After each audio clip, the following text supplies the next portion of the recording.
Well, hello there again. I'm Robert Fitton, going deep into 1983, chronological, all the albums. Okay, not all of them, most of them.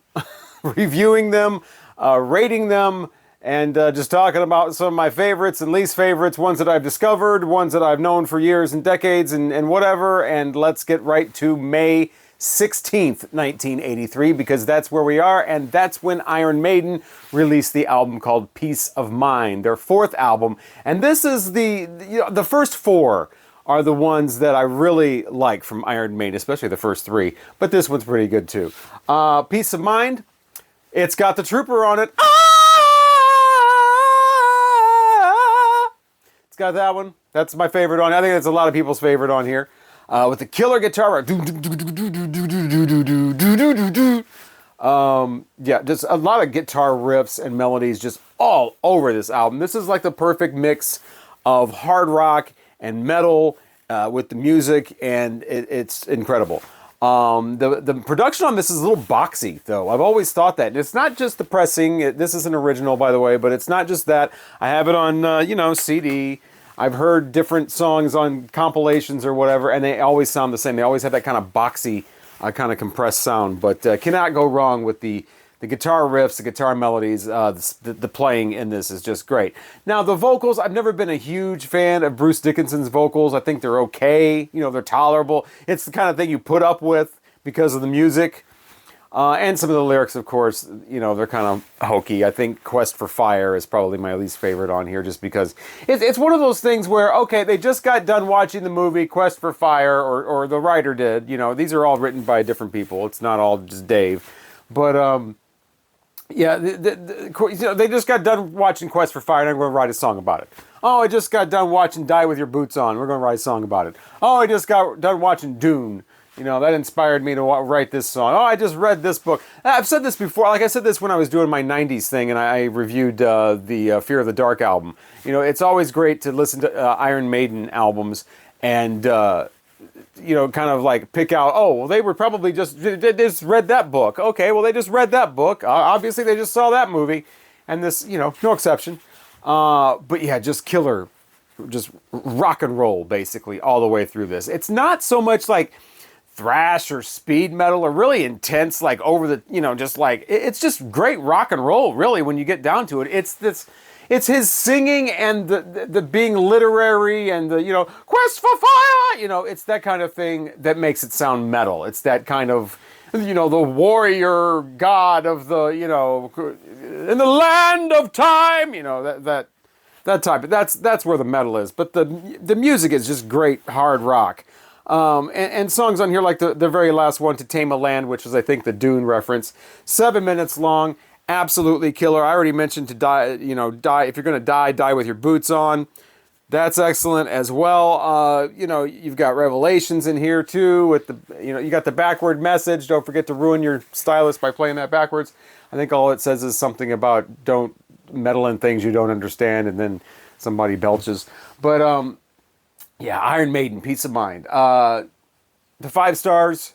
I think if I was doing an overall review of every album ever made, maybe I'd give it 4.5 or something. But for in the context of 1983, I will go ahead and give this 5 stars. I don't think I would give that rating to any Iron Maiden album that follows this, though. For me, it's the first 4, and then it starts to kind of taper off a little bit. But I know people love Power Slave, but that one never really did as much for me as, especially the first 2, and then The Number of the Beast, and then this one is kind of like, and then it starts that kind of thing. But yeah, Peace of Mind from Iron Maiden.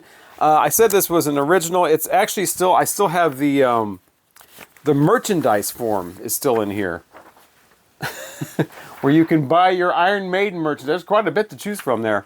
With, photos of the first 3 albums on there as well.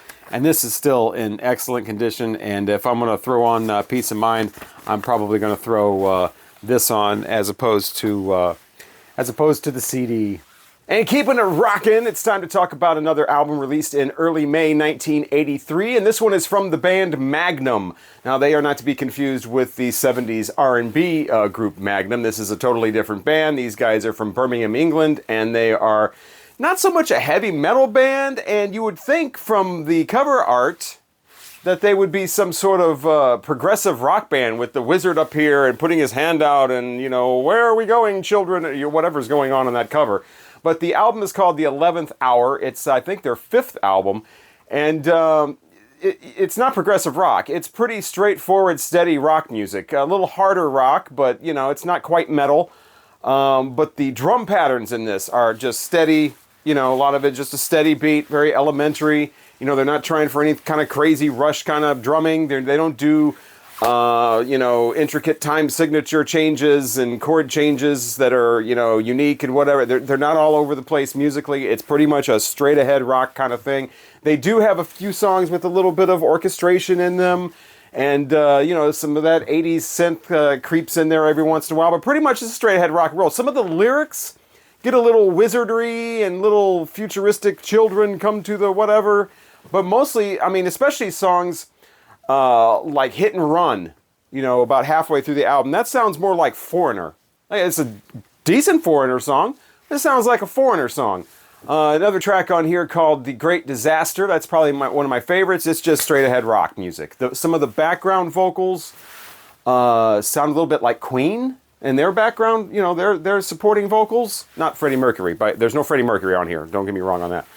But yeah, this is straight ahead rock music with a little bit of flourishes of what could be considered lyrically, you know, the wizardry type themes every once in a great while. Pretty much just straight ahead rock and roll. A lot of it's great, some of it not so much. When they do try to get a little more progressive, that's where they kind of lose me.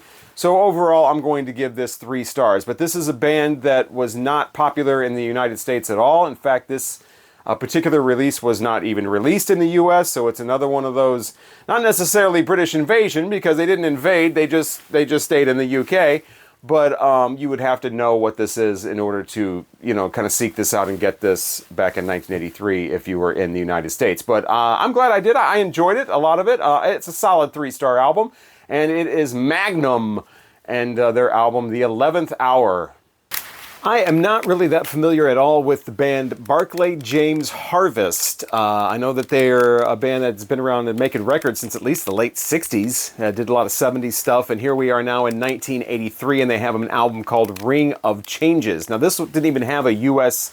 release at all, so that's probably why I don't know a lot about them. They're not really a thing in the United States, I guess. And this album, even though they are an English band, I guess this album did a lot better in Germany. So I'm not really sure where their fan base is or what their earlier stuff is. From what I understand, it's more of a progressive rock.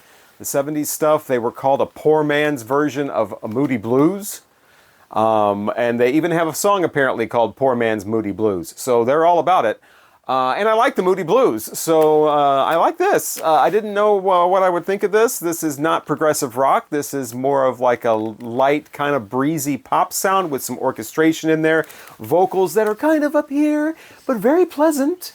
The vocalist's name is John Lees, and he does a great job with the vocals. If you like light and breezy kind of stuff with some orchestration and some sprinkling of little progressive stuff here and there, you might want to check this album out. Ring of Changes from Barklay James Harvest. I have no idea who Barklay James Harvest is or if it's even a person or why they are named that.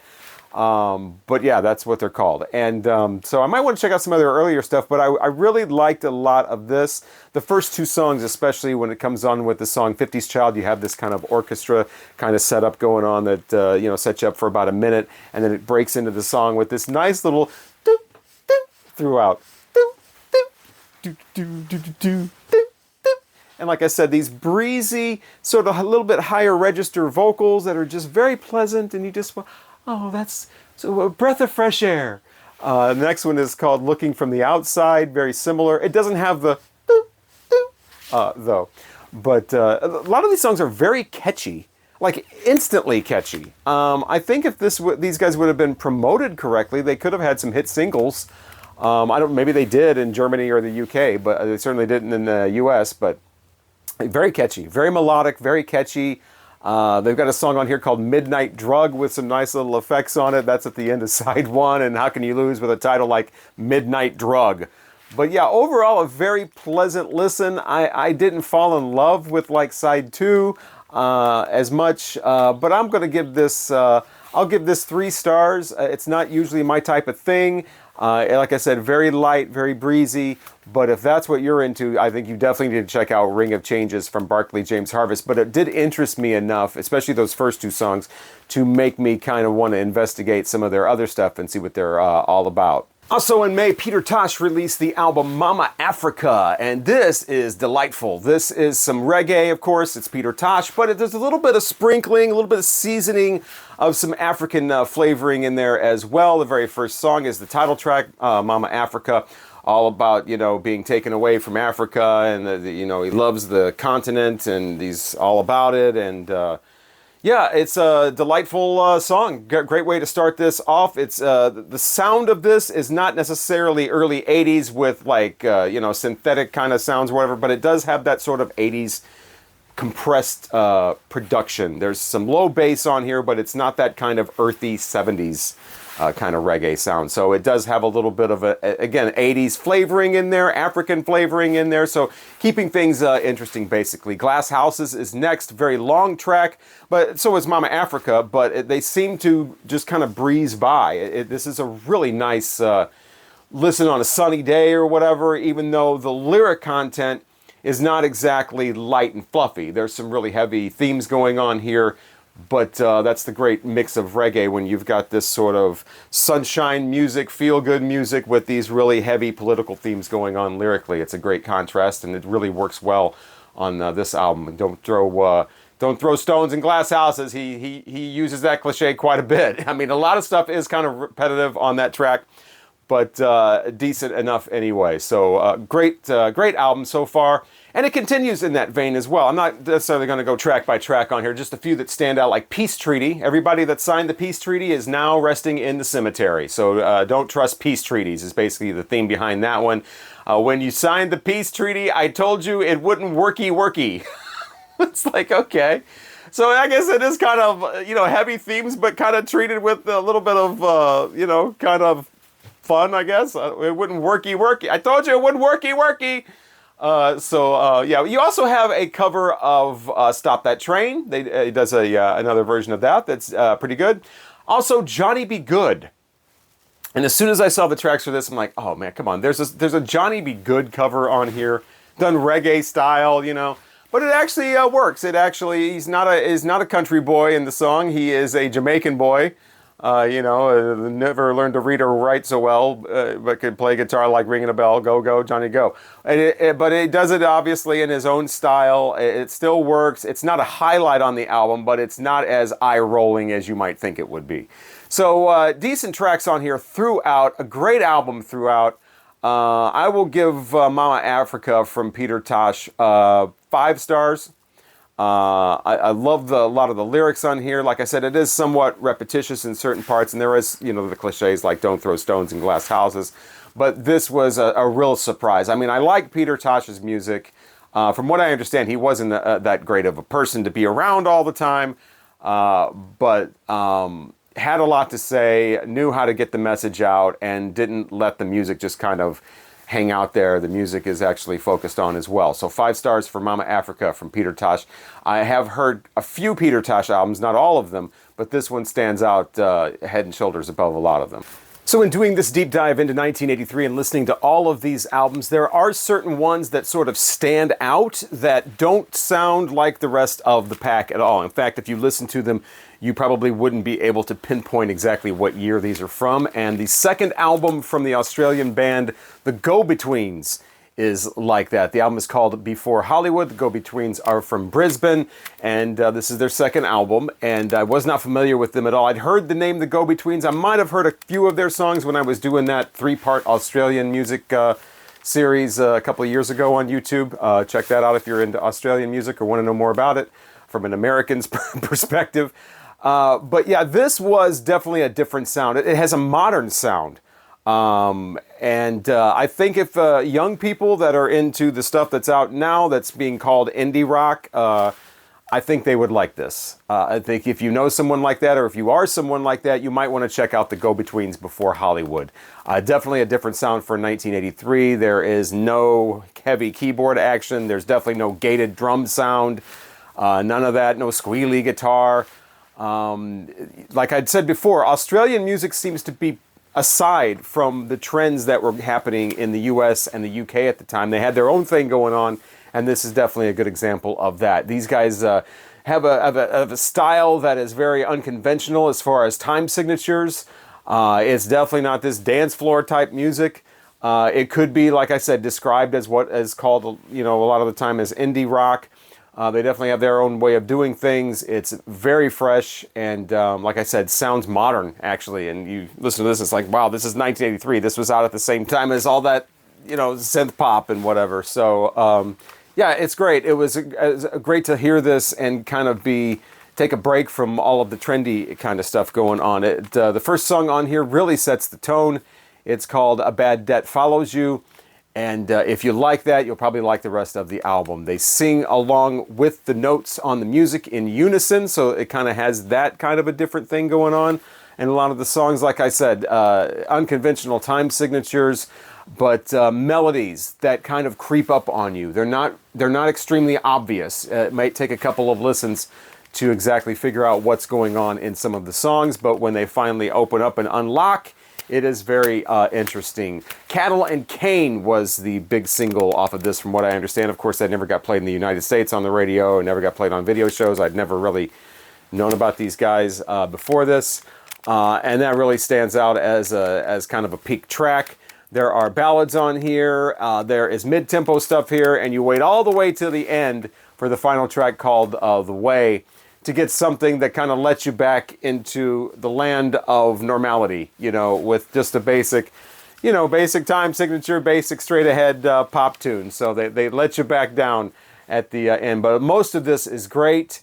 There's two main guys in this, the two main guitarists, Robert Forster and Grant McLennan, and they they take turns with vocals, but they sound very similar. But once you've heard it a couple of times, you can sort of pick out which is which. So a very interesting release, especially considering it's 1983. So like I said, if you're into more modern sounds, unconventional time signatures, and something that would be probably referred to as indie pop, check out the Go-Betweens, especially this second album called Before Hollywood. It is now May 18th, and the smooth sounds of George Benson come just gliding on in to 1983 and his album called In Your Eyes. This is the one that follows up, Give Me the Night, oh, oh, give me the night. Love that song, but that's not on here. This is the next album. This does have Feel Like Making Love, though. That's the very first track on here. That's not the Bad Company Feel Like Making Love. It's actually a cover of the Roberta Flack Feel Like Making Love. Hers is slow, though, and smooth and sexy and nighttime. His is more of like a funked up kind of thing. So it's got a lot of energy. It sounds more like a little bit of disco in there, a little bit of, it's like a little funky as well. It's, not too crazy, though. We're not going to get deep funk. This is like surface level funk on Feel Like Making Love, but he does a really nice job with that. Kind of his own twist on that. And then you got Inside Love. Inside Love is the next one. Funky too, man. It's upbeat, danceable. I like this version of George Benson. He can get a little bit jazzy sometimes. He can get a little bit like light rock sometimes, but that hasn't happened yet in this album. Now, the next song is called Lady Love Me, One More Time. And the actual chorus says, Let me love you one more time. And I had forgotten all about this song. I probably haven't heard this song since the 80s. And turned it on, that came on, I'm like, oh man, and here come the memories come flooding back. I love when that happens. I was like in the car, cranked it up, played it again, played it like twice in a row. Let me love you one more time. Boom. Lady, love me one more time. George Benson, man, the first whole side of it, and then the next song too, he's teamed up with Shaka Khan. Not quite as upbeat, but it's still got a nice rhythm to it. But the whole side one of this is very danceable, very catchy, puts a smile on my face. And then you get side two. Now this is an unevenly timed album because side one is shorter than side two. And side one only has 4 songs, side two has 6. And I think the reason for that is because George Benson trying to do that old 1970s R&B thing where you put the upbeat songs on side one and you put the ballads on side two. Now, the ballads here he does start getting a little bit jazzy. There's an instrumental on here called "Being with You." It is not it is not the Smokey Robinson "Being with You." It's this instrumental where he's just. Now I love the tone of his guitar. George Benson has that really distinctive guitar sound, and he looks so cool when he's playing it. He's on like the Midnight Special that one time, wearing that like cream-colored suit with that cream-colored guitar. Just man, that is smooth. He's so smooth. But here it's more just like without any kind of like, anything I can latch onto. It's that jazzy kind of riffing, kind of noodling kind of stuff I'm not into. And some of the other stuff on here, they got the David Foster keyboards coming in on the ballads. Not that David Foster had anything to do with this, I don't think, but it's it's those early 80s, mid 80s keyboards where they play it on the light rock stuff. Not into that at all.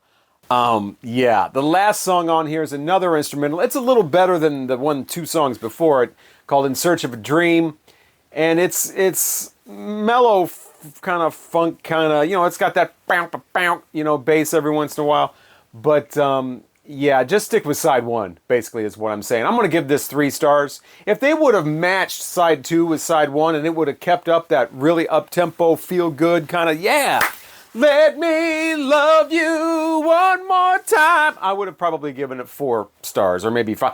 But 3 stars for this because of that side 2 let down. It's In Your Eyes, not to be confused with the Peter Gabriel song. That's not what that is. It's George Benson. Also released in May of 1983, a Uriah Heap album, and this one is called Head First. Now, this is a little bit of a different sound for Uriah Heep, and it's definitely a different lineup for Uriah Heep. The lineup that's this version of Uriah Heep is only around for a little while. It's got Bob Daisley on bass. He was only on a couple of albums, this one and then the one before it, and then he goes off to join Ozzy Osbourne. You got a guy named Peter Golby on vocals. He's only on maybe 3 or 4 Uriah Heep albums. Of course, Mick Box has been on all of the Uriah Heep albums as the guitarist. He's on this one as well. But pretty much a completely different lineup on this. And it does not sound like the classic lineup so much. This sounds like an early 80s, sort of a rock band, basically. Just straight ahead rock. They sound a little bit like Foreigner on the first song, The Other Side of Midnight, especially that kind of keyboard action going on that sounds like the underscore of Feels Like the First Time. And I realize that I have already said in this particular video that another band has like a Foreigner type of sound, Lou Gramm kind of vocal thing. These guys really have it. It doesn't sound exactly like Foreigner, but there's definitely this kind of Foreigner vibe going on. And of course Foreigner was huge in the early 80s, and so I think these guys are like, well, we've got a different crew here. We need to come up with a different sound and kind of change with the times. Let's try to sound like Foreigner, with especially the vocal phrasing. Not so much the vocal range or whatever. The vocal phrasing is total Lou Gramm. So that's going on. You've got Lonely Nights. That's, I think, track 3 on here. That's a Bryan Adams song that he will do later on Reckless. They're doing it first. Of course, he has, I think he had a single with that off of Reckless. Maybe it was just an album track, but they do it here. He does it better. But there's some rockin' stuff on here. It's not, again, it's one of those AOR 70s bands that's trying to change with the time. Add a little bit of keyboard action in there, a little bit of synthesizer going on, but it doesn't get in the way. It's not like full-on synth pop or something, or synth rock. They keep it pretty rockin', they're not trying to reinvent the wheel. They're just trying to stay afloat. And I think this album does an okay job of it. There's a song more towards the middle called Red Lights that's pretty fun. It's all about getting caught by red lights, getting caught in the spotlight. No, now they turned on the searchlight. And, it sounds like the type of thing that would play during an action movie chase or something like that in some sort of Cannon movie from the mid-'80s. Cannon films, the Golan Globus production that had all the Chuck Norris movies from the 80s and, just a cheapo, well, not that cheap, but, the action movies that would just be big on explosions and car chases and people getting shot and not so much on plot line or originality. It sounds like the kind of music that would go along with that. The song at the very end called Weekend Warriors is kind of similar in that fashion. They got this big kind of would-be epic kind of thing called Rollin' the Rock. Roll away the rock, roll the rock away, roll away the rock, roll the rock away. It's like that. So there is cheesiness like that on here as well. Like I'm saying, this is not a groundbreaking album. It's also not a mind-blowing album or something you're just going to listen to this and be like, oh my God, hard rock album of the year. But it is fun in places. It's somewhat competent. I mean, it's Uriah Heap, even though they do have some different members going. I mean, it's got Bob Daisley on it. He knows what he's doing. So, 3 stars. It's not an overall just out flat embarrassment or something like that. So, but yeah, it's not easy living. That's for sure. Head first from Uriah Heap. Yeah, as they just sort of, fast walk into the 80s. Up next is the Little River Band and their release called The Net. This is the one where they switch lead singers. Gone is Glenn Sharrock. He's been replaced by John Farnham. He's a popular singer in Australia, never did really too much here in the US, but he's the new lead singer for Little River Band. And this release is just kind of forgettable. Doesn't have any big moments on it. It just kind of goes through your typical Little River Band sound, which at this point is becoming a little bit stale. It's 1983. Now, it is nice when bands don't try to change with the times and add a bunch of synths and electric drums and things like that and squealy guitars if that's not what they're all about, just to jump on the bandwagon or whatever. These guys did not do that. They keep their sound, but it's a pretty stale sound at this point. So, not really an exciting album at all. I do miss Glenn Sharrock singing with the rest of the band on this. I think that's the thing about the Little River Band for me was their harmonies. I mean, pretty much their songwriting, their songs never really did a lot for me. I mean, they were just kind of okay. I like the Night Hawks or Night Owls from the movie. I always get it confused with the Sylvester Stallone movie Night Hawks. Anyway, the Night Owls was okay. A couple of their earlier ones. But mostly they were this kind of lighter pop rock band, and it was the harmonies. And those harmonies have kind of been ruined now. John Farnham does not sound the same mixed in with the rest of the guys. In the mix, his vocals are pushed up, so it doesn't have quite the same sound. And I don't think it's quite as interesting at all. And the songs here are just pretty much generic. I mean, there's one on here called Sleepless Nights that goes more into a blues, kind of slow blues thing. It's probably the highlight of the album, I guess. There's also the final track on here called The Net, the title track. That's interesting only because of kind of happenstance, because of the lyrics. Basically, they're talking about, you're on, the net's going to get you, and, from birth, you're pretty much watched and checked and categorized and whatever, and they know about your credit card purchases, they know this, they know that, they're tracking you everywhere, every move, you're on the net, whatever. And that kind of sounds like the internet, kind of sounds like social media and other parts of the internet as well. So they were kind of ahead of the curve on that one. I don't think that's what they're singing about. It sounds more like they're singing about some sort of surveillance organization or something like a Big Brother type of thing. But it's called The Net, and I just thought that was pretty interesting how it's like, that actually happened. But, it's only interesting because of that, musically, and, it's not really doing anything. And that's kind of how the whole album plays. I don't recognize any of the songs on here. They weren't big hit singles at all. There's definitely no Lonesome Loser. But yeah, so 2 stars for this. It's just kind of bland and just kind of sits there. It's the kind of thing that made me want to do 1983 chronologically and see how that would work. Because this would be one of those albums that's in the, towards the bottom middle. And I'm just, album after album is just like, nah, whatever. It's just kind of there. And that's pretty much what this is, 2 stars. I'm not really doing a lot of bonus tracks for this. I'm reviewing and listening to these albums the way that they were originally released, so I'm not doing like added on bonus tracks for these, that were added later on. But I'm making an exception for this one because the bonus track that came along with this later on was called St. Louis. And I had to check that out, being, in the St. Louis area. So I had to check it out. And it's not great. It's this whole, take me back to my home where I was born. I don't think John Farnham was born in St. Louis. Correct me if I'm wrong. This song was written by George Young.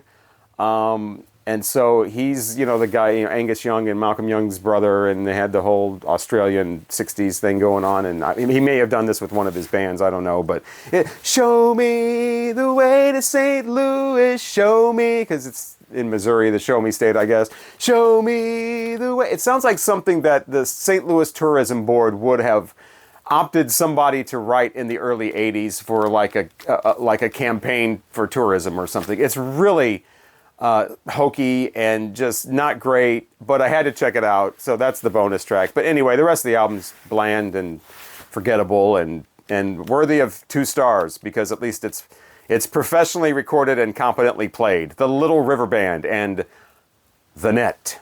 And that's just about going to do it for May of 1983. I'm saying just about because there's still plenty more albums from this month coming up. And in the next video, as we continue the chronological deep dive into the albums of 1983, I'm going to talk about albums from Dio, Bob Marley and the Wailers. Can you hear that? Bob Marley and the Wailers, Southern Death Cult, Blackfoot, The Dicks. Why did I do that when I said the Dicks? They're not a metal band, they're a punk band. Anyway, it's definitely time to end this video, and hopefully you will join me in the next one. Thank you so much for watching this one. It is a deep dive into the albums of 1983, and well, just like any year, there are a lot of them.